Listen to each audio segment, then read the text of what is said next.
if you didn't know, it is National Stroke Month, so Dr. Andrew Sutherland is here to talk about a new treatment that's actually saving brain function and lives. And I guess before we really get into that, we need to talk about the strokes themselves, and there are different types. Go into that a bit. There are. So, Sharon, stroke is a disease that affects the brain, usually caused by either a blockage of blood flow to the brain or a hemorrhage of blood into the brain, anything involving that vascular system.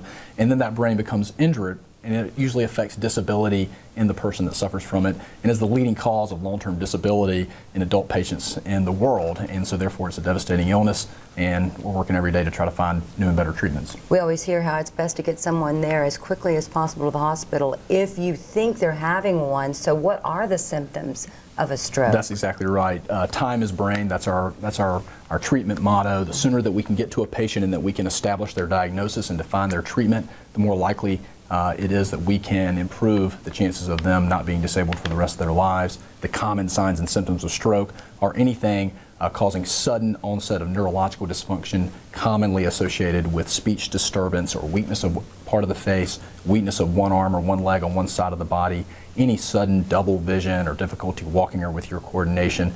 The best thing to do is just call 911 and get to the hospital as soon as possible. But the key is any sudden neurological deficit. Get there straight away. Absolutely. So talking about treatments. Absolutely. Yeah, that's great to bring it up. And May is Stroke Awareness Month. Right.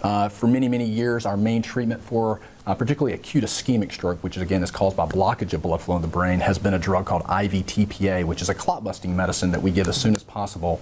But just recently, in the last year, there have been new guidelines and new clinical trials showing that endovascular therapy, the ability to go in through an artery with a procedure and actually go to where the clot is in the brain and pull it out of the body so that we can restore blood flow to the brain. That has been associated with a much better improved outcome for stroke patients in the range of 60% better outcomes if you get the clot-busting medicine, TPA, and then potentially get the endovascular therapy. And not all stroke patients are eligible for it, but part of our job as stroke experts and with our emergency medical community is to identify those patients that would benefit from that life-saving treatment. How long has that treatment had been available? Well, we've been doing it at UVA here in Charlottesville for many, many years. We were one of the first and leading centers to begin trying this treatment and doing some of the early clinical trials. But just last year, 2015, was when we had 5 new clinical trials that came out positive with this new treatment approach, and it's led to new and approved American Heart Association guidelines. And I'm happy to say we're able to offer it 24/7 with neurosurgeons, interventional neuroradiologists, and vascular neurologists